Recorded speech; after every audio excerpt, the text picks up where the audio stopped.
사람들이 가장 비참하고 답답할 때는요, 말할 수 있는 자유를 빼앗겼을 때입니다. 그때는 자기 생각이 있어도 표현할 수 없고 감정조차 드러낼 수가 없습니다. 사람이 말할 수 없고 노래할 수 없다라고 한다면 그것은 노예와 같고 짐승과도 같습니다. 우리는 과거 군사 독재 정권 아래서 말하는 자유를 빼앗겼던 적이 있습니다. 그뿐만 아니라 어떤 노래들은 사상이 불순하다라고 해서 금지곡으로 그렇게 되기도 했습니다. 그때 얼마나 마음이 답답했는지 모릅니다.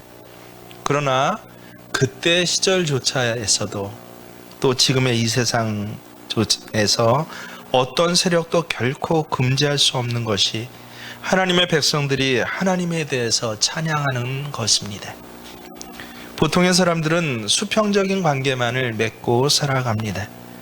그러나 우리 믿는 사람들은 수평적인 관계와 더불어서 더 중요한 관계가 하나 있는데 바로 수직적인 관계입니다. 하나님과의 관계입니다. 수직적인 하나님의 관계는 두 가지 통로로 그렇게 연결이 됩니다. 하나는 위에서 아래로 내려오는 통로입니다. 바로 하나님께서 우리에게 주시는 말씀입니다. 두 번째는 아래에서 위로 올라가는 통로 길이 있습니다. 바로 우리가 하나님께 드리는 기도와 찬양입니다. 그래서 수직적인 관계, 하나님과의 우리와의 관계는요, 이렇게 하나님의 말씀과 이 말씀에 대한 응답으로서 기도와 찬양으로 이루어지는 것입니다. 기도와 찬송은 우리가 하나님의 말씀을 듣고 나의 것으로 소화해서 하나님께 토해내는 것입니다. 벌써 오래전이었습니다. 우리 교회에 권사님이 있습니다. 벌을 치시는데, 근데 제가 교인들 아시다시피 잘 그런 거에 무지합니다. 농작물에 잘 무지하고, 그리고 무슨 벌 치는 거에 잘 무지해서, 그래서 불현듯 그 겨울에 되면 벌을 어떻게 보관하십니까? 라고 물었습니다. 걱정이 되는 것이에요. 그랬더니 권사님께서 겨울에는 벌들을 따뜻하게 해주고 곰처럼 잠을 자는 게 아니라 계속 먹어야 하기 때문에 그러면 꿀을 주십니까? 라고 했더니 아니요 목사님, 설탕을 먹입니다 라고 했습니다. 오래전이라 그때만 해도 가짜 참기름, 가짜 꿀이 막 나오지 않습니까? 부정적인 인식이 있어서 아니 벌한테 설탕을 먹이면 됩니까? 라고 했더니 기가 막힌 말을 그때 제가 들었습니다. 벌들이 꽃을 옮겨 다니면서 직접 따는 꿀이 아니라, 그래서 꿀이 아니라 자기 입으로 그것을 먹고 그리고 토해냈을 때, 벌의 위장을 거쳐 토해냈을 때 그게 꿀이 되는 것입니다 라고 하는 것입니다. 얼마나 감동을 받았는지 모릅니다. 저는 목회자이기 때문에 그거를 또 이 성경의 말씀과 연관지어서 생각을 했습니다. 기도와 찬송은요 무엇이에요? 이 벌들이 설탕이라도 먹고, 설탕조차도 벌 입속에 들어가갖고 벌의 위장을 거쳐 다시 토해질 땐 꿀이 되는데, 기도와 찬송은 어떻습니까? 하나님의 말씀이 우리의 인격을 통해서 먹여져서 그래서 다시 토해내지는 것, 꿀처럼 토해내지는 것이 바로 기도와 찬송이다라고 하는 것을 그때 깨닫게 되었습니다. 기도가 하나님께 토해지는, 하나님 앞에 토해지는 고백이다라고 한다면요, 찬송은 토해지는 선포입니다. 기도가 하나님과 나만이 들려지는 개인 고백이다라고 한다면요, 찬송은 하나님 앞에서 전 세계의 사람들에게 선포하는 우리의 신앙의 고백인 것입니다. 인간이 할 수 있는 것 중에서 가장 위대한 것이 바로 우리가 믿는 하나님을 찬송으로 선포하는 일이다라고 저는 믿습니다.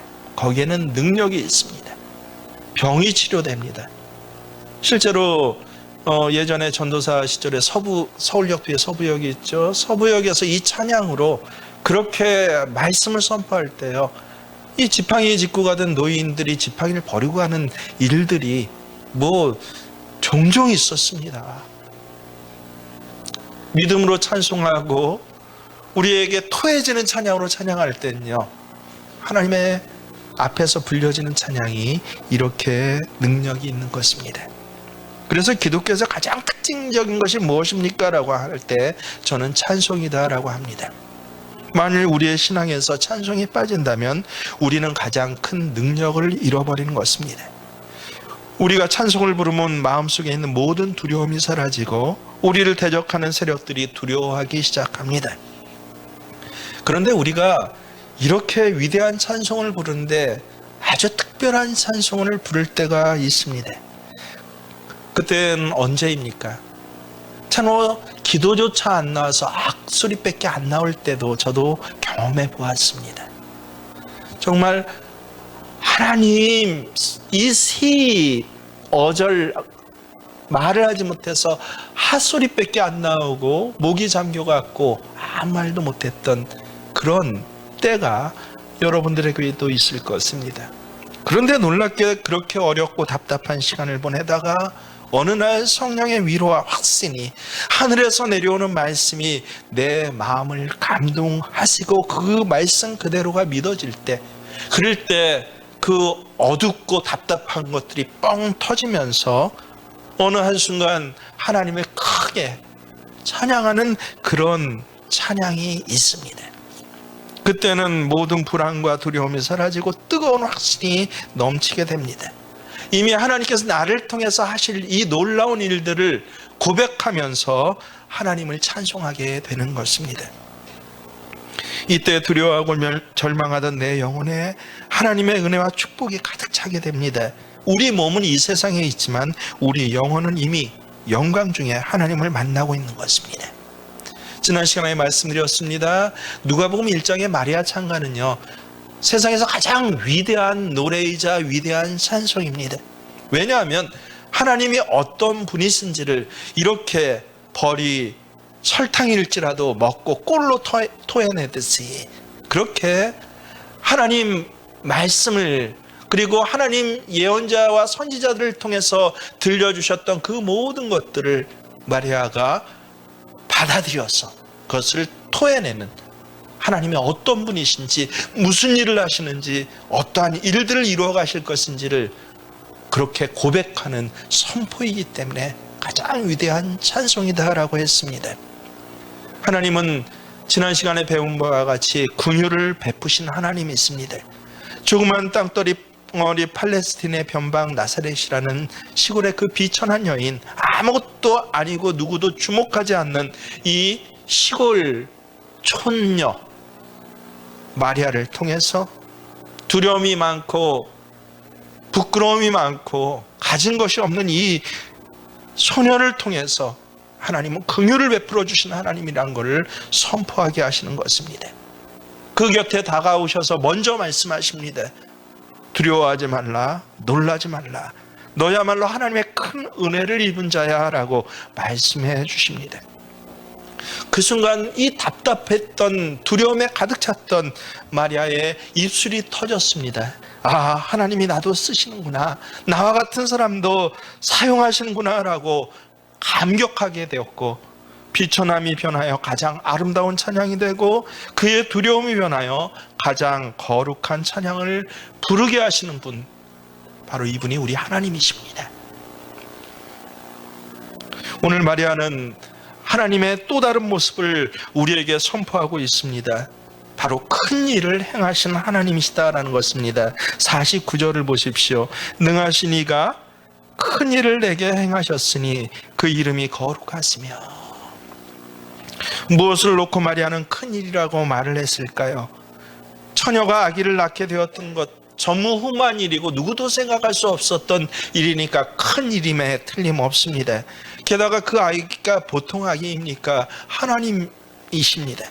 인류의 구원자라는 것을 알았을 때 이것은 아무리 선포하고 자랑해도 지나치지 않는 큰 일인 것입니다. 그리고 단순히 처녀가 하나님의 아들을 낳았다는 것보다 더 큰 일이 있습니다. 무슨 큰 일입니까? 하나님은 구약시대를 통해서 수천 년 동안 하나님께서 이 땅에 자기 아들 메시아를 보내시면 이 땅에서 메시아의 왕국이 건설될 것이란 것을 예언하셨습니다. 얼마나 많이 예언을 했는지요. 여러분, 구약성경 39권은 모두 오실 메시아에 대한 예언으로 가득 차 있는 책입니다. 그래서 신약성서를 보면요, 구약에 예수님 오신다라고 하는 구약에서 인용한 메시아에 대한 인용구만 해도 180곳이 넘게 있습니다. 그래서 제가 여러분에게 알려드리죠. 구약성경은 무엇입니까? 세가족반에서 배우는 것, 오실 예수님에 대해 예언한 책이 바로 구약의 성경인 것입니다. 예를 들어서 구약시대 제사가 굉장히 까다롭습니다. 어제 저도 레위기를 갖다 한 3번을 다시 읽어봤는데 뭐 한 200여 번을 레위기는 더 많이 읽었거든요. 읽어봤는데도 또 어렵고 또 어렵습니다. 근데 놀랍게도 관통하고 있는 것이 무엇입니까? 그 하나 제사의 그 예식들 하나하나가 예수와 관계되지 않는 것이 없다라고 하는 것입니다. 그만큼 구약은 온통 예수 그리스도를 이야기하고 그분이 오시면 이 지상에 나타날 하나님의 나라 메시아 왕국이 무엇이고 어떤 왕국이 될 것이라는 것을 우리에게 말씀해 주고 있습니다. 그러니 구약을 좀 아는 사람이라면요, 메시아를 기다리지 않던 사람이 없었고 이른바 신앙이 없었고 형식적으로 가득했던 바리새인들조차 입에서 떼는 게 뭐예요? 메시아가 오시면이었습니다. 오실 메시아에 대해서 믿지도 않으면서 현실에서 안착하며 조그만 기득권을 갖다 로마 정부에 빌붙어서 그렇게 차지하고 살아갔던 사두개인들조차 입에서 띄우면 메시아라는 단어를 언급했습니다. 메시아가 이 땅에 오시면 엄청난 일이 일어날 것이라고 꿈에 부풀어 있었습니다. 바로 마리아도 그 중에 한 사람입니다. 그런데 그와 같이 구약 성경 수천 년 동안 예언했던 하나님의 나라, 그 하나님의 나라가 자기와 같은 비참한 사람을 통해서 아이를 잉태함으로써 나타날 것이라는 정말 충격적인, 너무도 놀라운 큰 일을 마리아는 지금 듣고 그것이 믿어지고 그래서 하나님이 큰 일을 행하십니다라고 고백하고 있는 것입니다. 마리아는 그 하나님의 나라가 아기 예수님을 통해서 이 땅에 오게 되면 엄청난 일이 일어날 것이라는 것을 성령의 감동으로 깨달았던 것입니다. 어떤 일이 일어날 것인지 아주 구체적으로 51절부터 53절까지 3가지를 이야기하고 있습니다. 어떤 학자들은 이를 일컬어서 인류 역사상 기독교가 일으킨 3대 혁명이다라고까지 이야기를 합니다. 어떤 혁명입니까? 첫째는 도덕적인 혁명이라고 이야기를 합니다. 51절을 보십시오. 그의 팔로 힘을 보이사, 메시아의 팔로, 예수님의 팔로 힘을 보이사 마음의 생각이 교만한 자들을 흩으셨고, 예수님께서 이 땅에 오셔서 건설하신 하나님의 나라에는요, 마음에 교만한 자들은 결코 거기 낄 수조차 없습니다. 오히려 예수님의 영향력이 강해질수록 흩어져 버립니다. 예수님은 인간의 교만을 꺾어버리는 놀라운 힘을 가지고 계십니다. 칼을 갖고 꺾습니까? 아니면 내 주먹 믿어봐 해서 주먹을 갖고 꺾습니까? 아닙니다. 예수님께서 인간의 교만을 꺾는 방법은요, 십자가를 통해서 꺾었습니다. 예수가 전파되는 곳마다 십자가가 증거됩니다. 예수님의 이름이 전파되는 곳마다 십자가에서 하나님의 아들이 죄 없이 바로 나를 위해서 죽으셨다라고 하는 사건들이 전해집니다. 하나님의 아들이, 그 영광스러운 분이, 죄 없는 분이 우리를 대신해서 십자가에서 죽음을 당하셨던 그 이야기가 증거되는 것입니다. 그 이야기를 듣는 사람마다 그 앞에서 머리를 숙이지 않을 수 없습니다. 하나님의 아들이 천한 인간을 구원하시기 위해 이처럼 어마어마한 희생을 지불하고 바로 구해진 게 나입니다라고 하는 사실을 정말 깨닫게 된다면요, 그 앞에 무릎을 꿇지 않을 수가 없습니다. 누가 감히 예수 앞에서, 저 예수의 십자가 앞에서 자기 이름을 자랑하고 자기 권세와 자기 의의를 자랑할 수 있단 말입니까? 십자가를 통해서 하나님의 사랑을 발견하는 사람, 십자가를 통해서 하나님의 구원을 받게 되는 사람은요, 누구든지 더 이상 자기 이름을 자랑하지 못하고 그 십자가 밑에 무릎을 꿇고 누구든지요, 주여 감사합니다 라고요, 그렇게 고백할 수밖에 없는 것입니다. 이와 같은 고백을 한 사람의 마음에는요, 교만이 뿌리채 뽑히고 맙니다. 더 이상 교만한 사람이 될 수 없습니다. 한국 지성의 유명한 대학 교수로 이름을 날리고 누구한테도 존댓말을 쓰지 않았던 사람조차, 그 대학의 교수조차 목사님 앞에서 어떻습니까? 당신은 내 아버지와 같은 사람입니다. 예수를 전해줬기 때문에 당신은 내 스승입니다라고 십자가 앞에 무릎 꿇는 것도 모자라서 그 복음을 전하고 증거하는 분 앞에서 그렇게 겸손해지게 40대 목회자 앞에서 고개를 숙이게 되는 것입니다.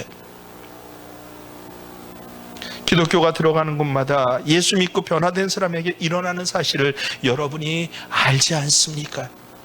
예수 믿고도 교만합니까?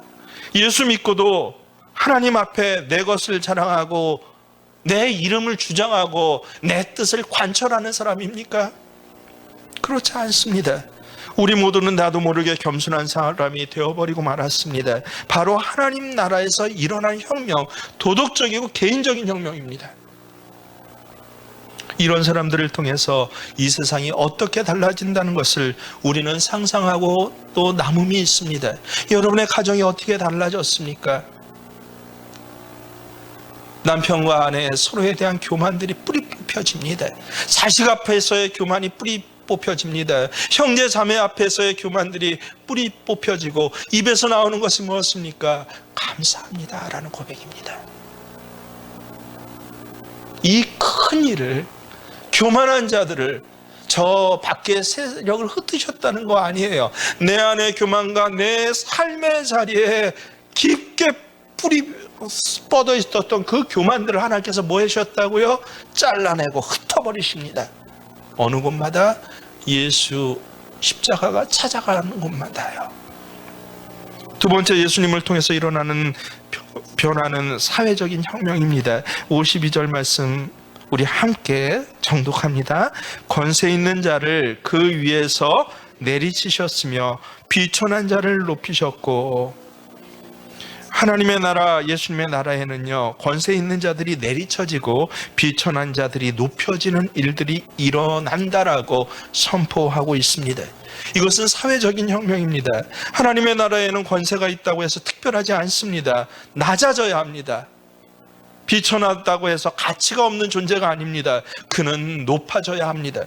그래서 아무나 신분을 앞세워서 인간을 차별할 수 없는 나라가 바로 하나님의 나라, 메시아 왕국입니다. 하나님 앞에서는 그 누구나 다 평등합니다. 예수 그리스도는 모든 사람을 위해서 다 죽었습니다. 거지 나사로를 위해서도 죽으셨고 부자를 위해서도 죽으셨습니다.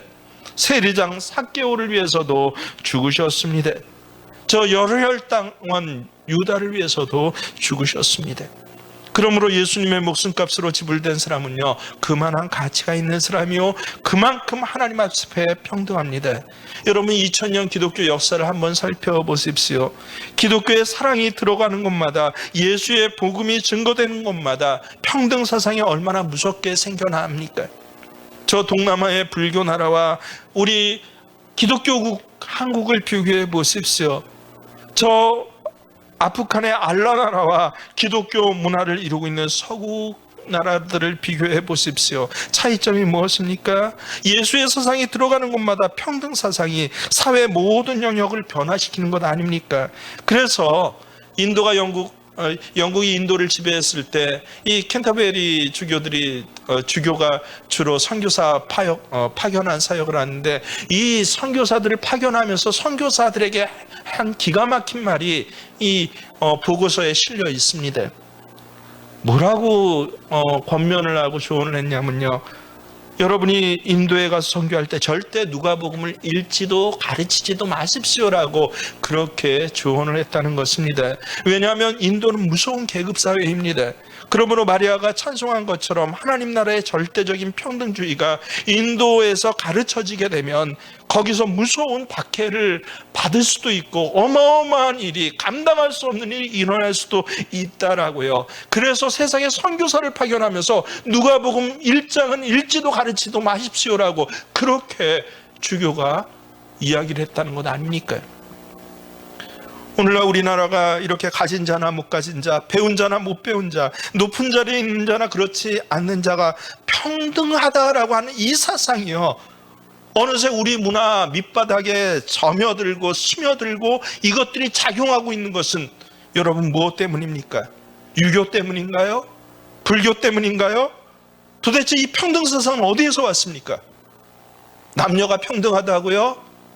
여러분 우리 스스로가 깨우친 것 같습니까? 지식이 발달하고 과학이 발달하니까 그것이 옳다라고 생각해서 그래서 이렇게 온 것 같습니까? 아니요. 모든 학자들이 공통적으로 인정하는 것은 무엇입니까? 이게 바로 서구 민주주의 사상에서 왔다라고 하는 것입니다. 그러면 서구 민주주의의 사상은 어디에서 왔습니까? 바로 예수 사상, 기독교 사상에서 온 것입니다.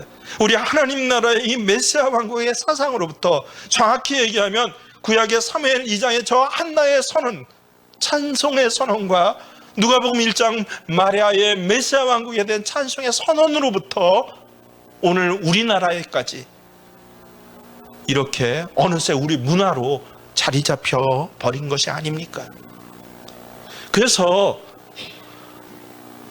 예수의 복음을 듣고도요, 사람을 차별하는 사람이요, 가진 자 못 가진 자를 차별하는 사람, 힘 있는 자 없는 자를 차별하고,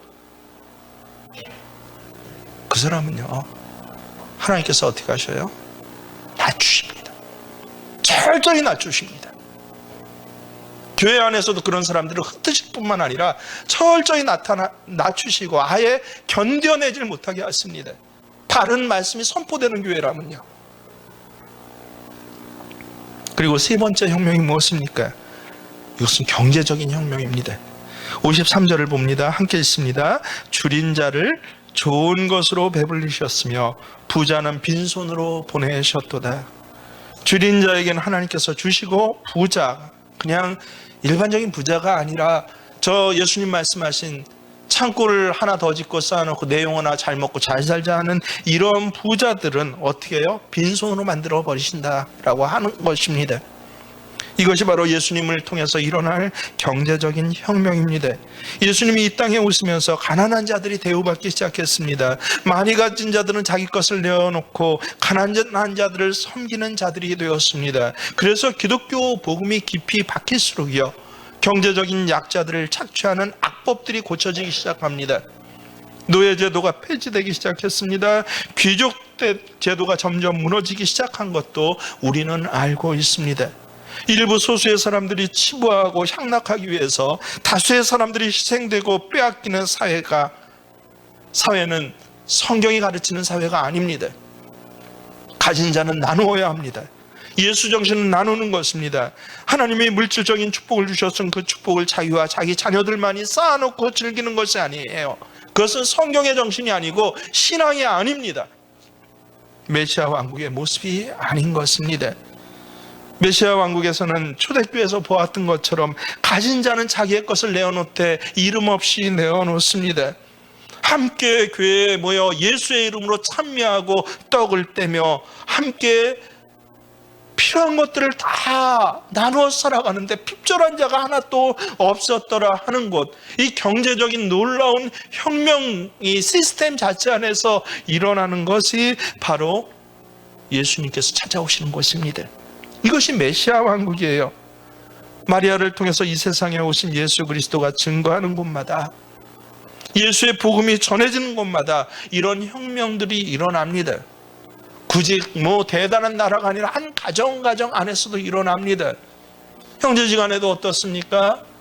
여러분 좀 물질적으로 가진 것 있으면 어깨에 으쓱거리고 힘을 줍니다. 없으면 괜히 초라하고 쭈그러듭니다. 아니요, 예수의 복음이 온전히 전해지는 가정에는요, 오히려 나눔의 역사, 감사의 역사, 그런데 놀랍게도 핍절함이 없는 역사, 함께 모여서 하나님을 찬양하는 찬미의 소리가 점점 높아지는 가정의 혁명이 일어나는 것이에요.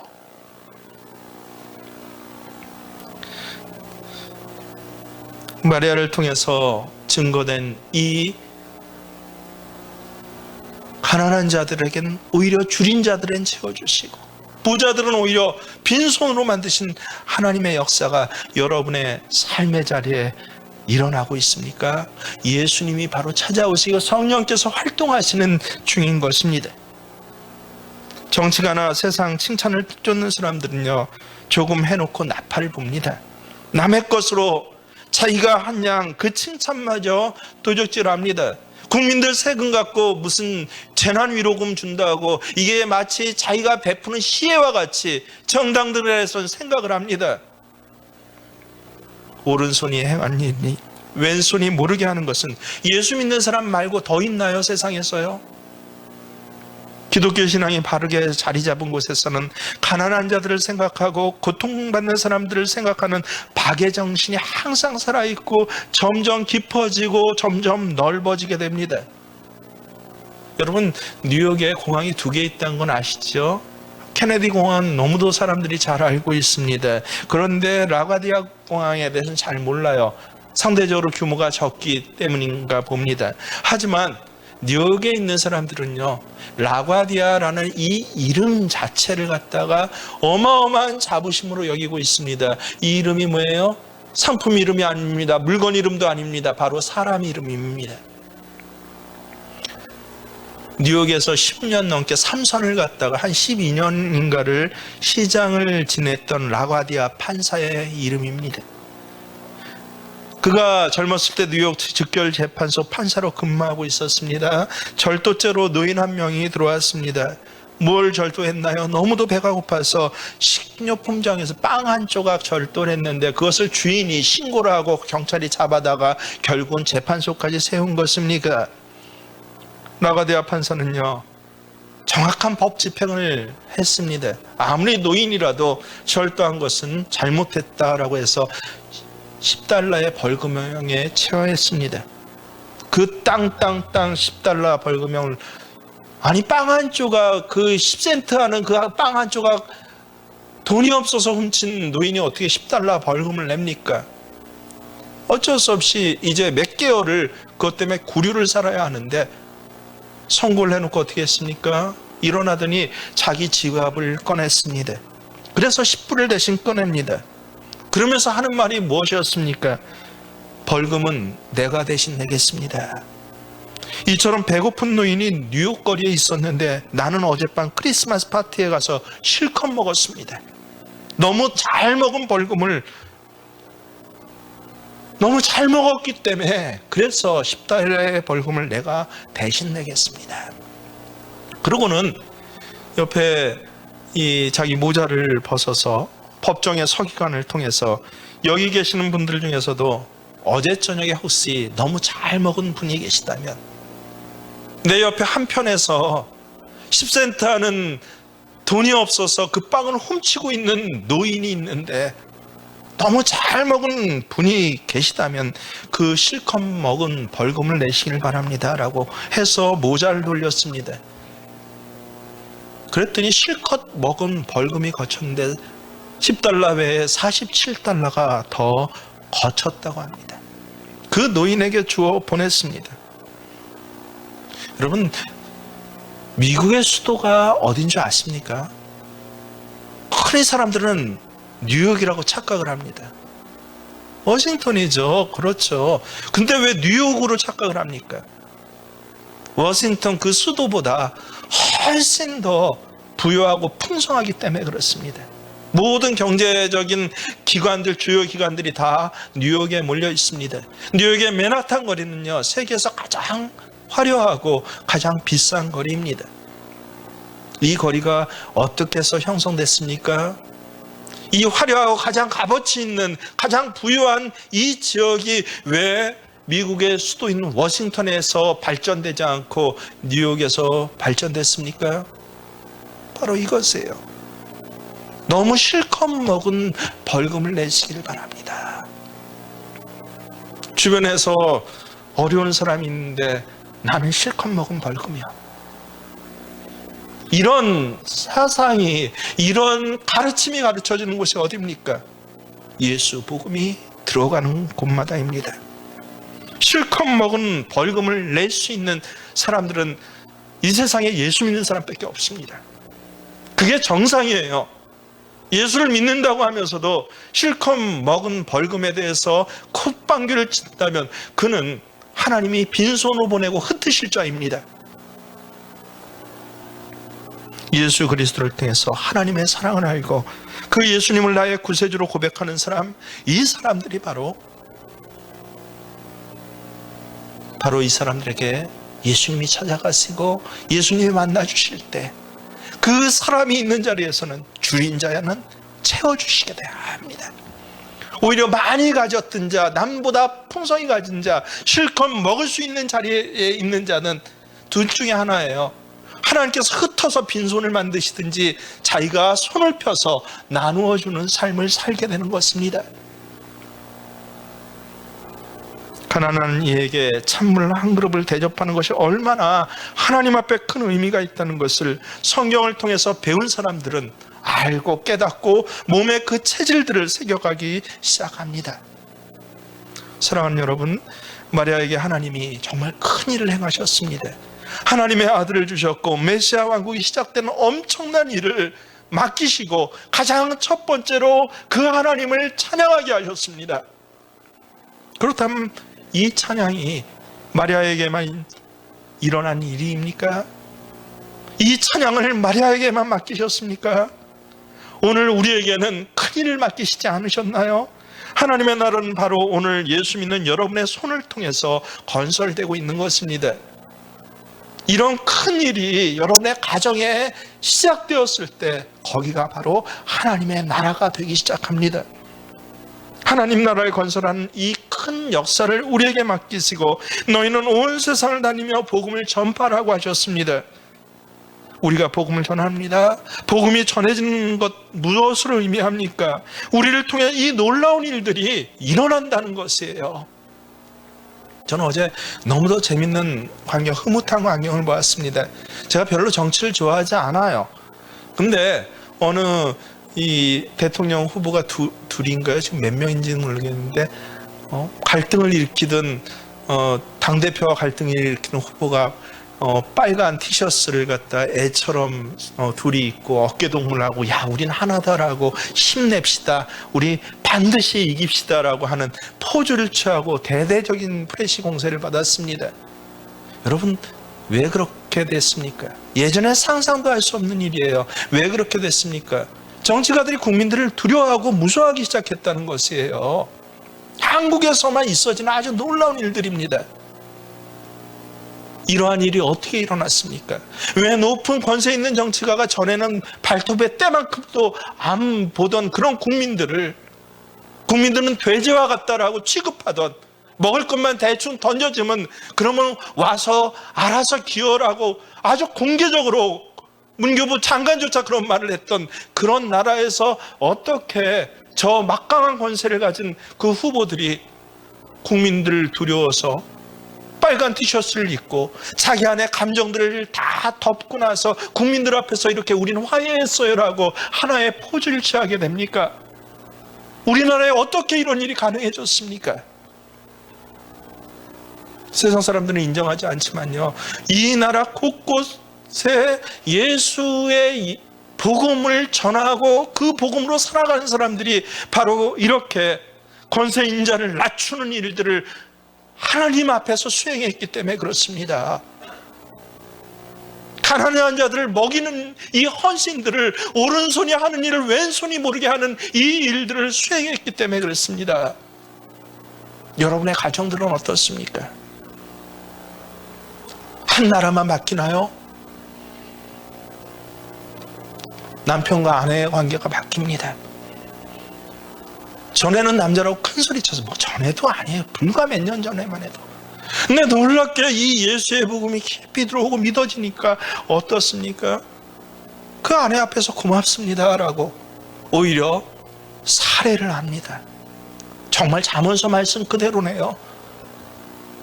하나님의 나라가 심겨진 그런 가정은요, 아내가 들어오면 아이들이 일어나서 그 어미에게 살해를 합니다. 남편이 세상에 여러 여인이 있지만 내게는 가장 귀한 것이 당신입니다라고 고맙다라고 인사를 합니다. 왜 이것이 가능합니까? 철이 들어서 그렇습니까? 나이가 지나니까, 인생살이 좀 하니까, 그러니까 생각이 달라져서 그렇습니까? 아니요. 70대고 80대도 더한 사람들이 얼마나 많은지 모릅니다. 근데 놀랍게 하나님께서 내 안에서 큰 일을 행하신 사람들은요, 오신 예수님을 기억하고 오실 예수님을 기대하면서 오늘 살아가는 사람들에게는요, 이 놀라운 변화들이 그 인격뿐만 아니라 가정에, 사회에, 그리고 나라와 민족조차 바꿔버리는 이 일들이요, 일어나고 있는 것입니다. 이 대림의 기간에 마리아와 같이 찬양하실 수 있는 여러분 되시길 바랍니다. 세상 크리스마스 캐롤에 맞추는 것이 아니라 내게 오실 예수님에 대해서 기대하시기를 바랍니다. 나와 같이 비참한 자, 아무 소망 없는 자를 높이신 하나님, 긍휼히 여기신 하나님, 이 존귀하신 예수의 이름들을 부르며 기억하며 대림의 기간을 참으로 기대함으로 살아가실 수 있는, 찬양함으로 살아가실 수 있는 저와 여러분 되시길 주의 이름으로 축원합니다. 그렇습니다.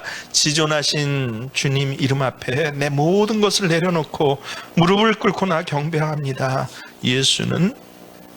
예수님만이 나의 주인이십니다. 예수가 그리스도이십니다. 예수가 메시아이십니다.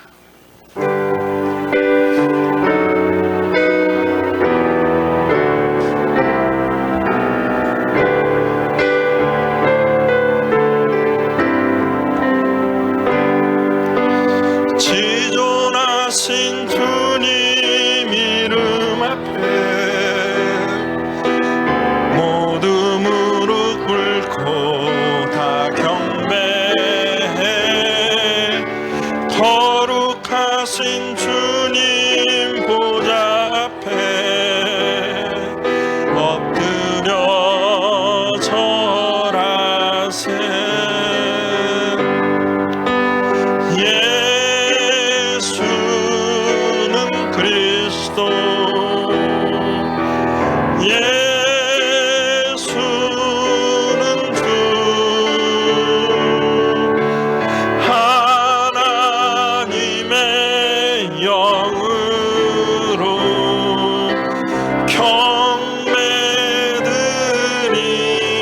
다시 한번 고백합니다. 지존하신 주님, 지존하신 주님 이름 앞에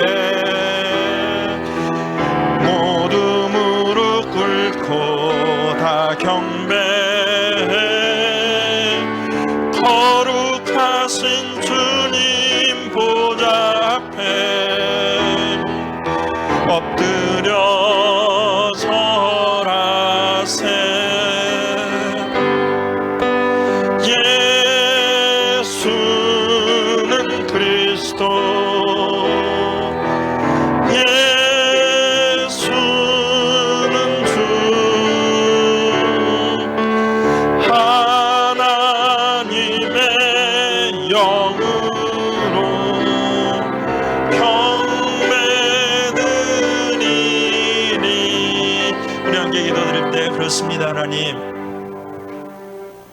오신 예수님을 기억하고 오늘 이렇게 나를 찾아오실 예수님을 기대하면서 하나님 앞에 무릎 꿇고 겸손히 찬양하며 내 모든 것들을 내려놓고 내게 긍휼을 베푸신 주님, 권세인 자를 낮추시고 오히려 낮은 자를 높이신 주님, 줄인 나에게 먹을 것으로 채워주시며 오히려 빈 자들을 빈손으로 공수로 돌아가게 하신 주님을 내가 찬양합니다라고 고백하는 귀한 한 주간이 될 수 있도록 이 입술의 찬양이 손과 발의 행동이 되게 하시고 신앙의 고백이 되게 하시고 내 삶의 체질과 습관이 되게 하여 주셔서 나를 통하여서 나 있는 곳에서 하나님의 이 놀라운 긍휼하심의 역사, 하나님의 나라가 세워지는 한 주간이 될 수 있도록 주님 도우시고 나와 함께하여 주시옵소서. 주의 이름을 아끼 기도합니다. 주여 주여 주여.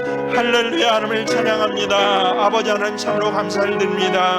오늘도 우리에게 참으로 귀한 말씀으로 나를 찾아와 주시고 만나 주시고 이 놀라운 하나님의 약속이 성령의 감동하심으로 깨달아지게 하시며 믿어지게 하시니 하나님 감사를 드리옵나이다.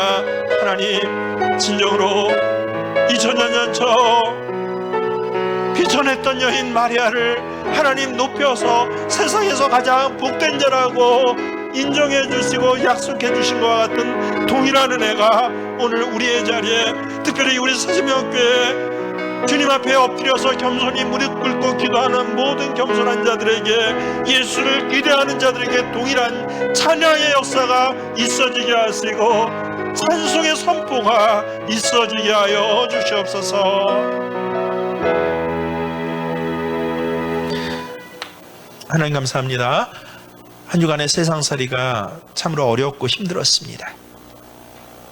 문제를 탓하는 것이 아니라 그래서 내게 하나님이 필요합니다라고 고백하며 주의 긍휼을 구하며 하나님 행하실 놀라운 일에 오히려 기대하는 모든 믿음의 교우들 되게 하여 주시옵소서. 이제는 우리 주 예수 그리스도의 은혜와 하나님 우리 아버지의 지극하신 사랑하심이, 성령님께서는 약속한 바를 반드시 이루시며 우리와 함께 하시고 우리와 동행하시는 그 역사하심이 모든 생명교회 예배자들에게 있어지기를 간절히 축원하옵나이다.